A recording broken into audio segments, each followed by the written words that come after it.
Wonderful Questions. program. Okay, email. Here we go. This is Stephanie, who says, I feel conflicted because my neighbor asked me to help her pass a drug test. I know she needs the job, but I feel wrong about it. I don't know how to explain to her why I can't help her other than it's dishonest. Well, it's not only dishonest, it's against the law. I mean, you're going to be faking a drug test so they'll be taking your blood instead of hers and passing it in. I mean, you can go to jail for that. You don't have any big conflict on that. So, look, honey, I'm just not getting crosswise with the law. This is not good. Yeah. You quit taking drugs, you know. All right. Be honest, yeah. This is Latasha, who says, I love God. He's brought me so far in my life. I look back and the proof is he has preserved my life. My heart wants to serve God, but I've been acting wildly. All I want to do is turn back to God. I don't want to miss Jesus when he comes back to get us. I've repented, but I still feel so uneasy and guilty. How can I fully give my life back to God? I wish you'd been a little more precise. You've been acting wildly. Does that mean sexual adventures? Does it mean drinking? Does it mean drugs? Does it mean stealing? Does it mean yelling at your parents? I mean, what does it mean? Well, inside of us, there's this rebellious spirit, and especially among the young, a lot of times there's nothing to rebel against, but you rebel anyhow, because that's just the way you are. You know, I train horses, and you get a young horse, and he just wants to kick and buck, and that's part of his nature. Then after a while, he gets settled down. So I suggest you let the Lord settle you down. I don't know what else to tell you except ask him, and he will be gracious to forgive you. God doesn't want to put you down. He wants to build you up. Okay, this is Elizabeth, who says, my husband and I have been married for 1.5 years, and he's been in the Marine Corps the whole time. We've known each other for 6 years, and ever since he joined, he's slowly changed. He's no longer the man I fell in love with. He's gotten mean with me and talks to me like he never did before, almost violently. What should I do? Well, let's face it, you're in the Marines.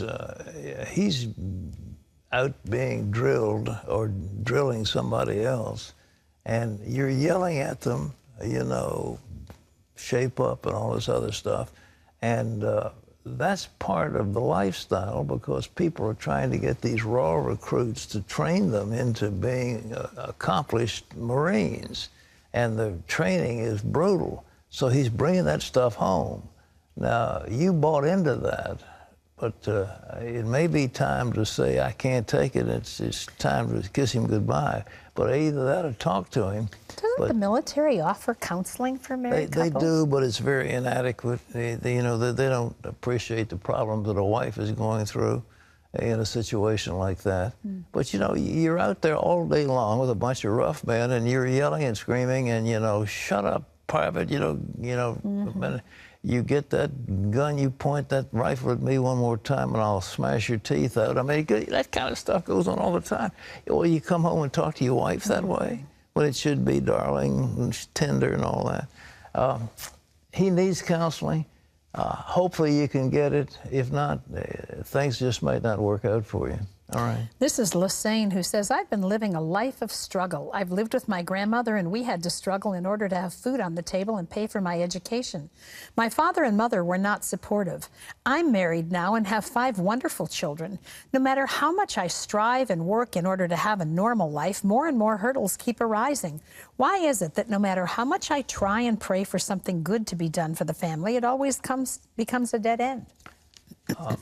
You know, the Bible says a man shall eat good by the fruit of his lips.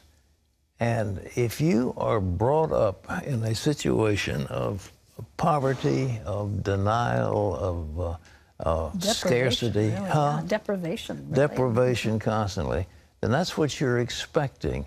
And what you've got to start doing is with your mouth start saying, I praise God for abundance. I praise him for favor. I praise him for good stuff.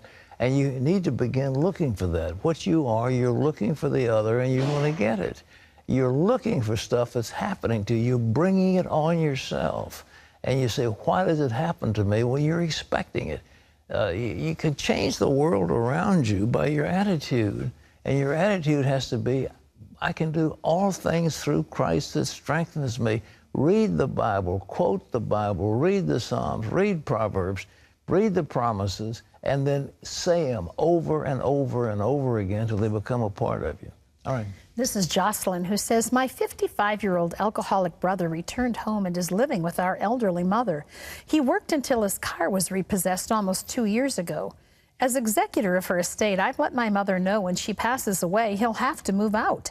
I love my mother and brother, but do not feel it's biblically correct for me to maintain his slothful lifestyle. Am I correct in feeling this way and taking this position?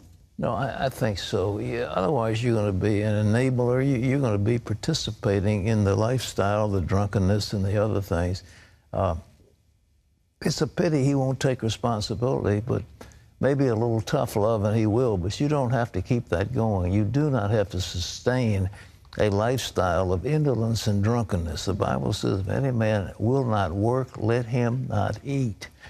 That's pretty tough. If he will not work, let him not eat. Okay? That's all the time we have That's for all today. the time we got. Good question.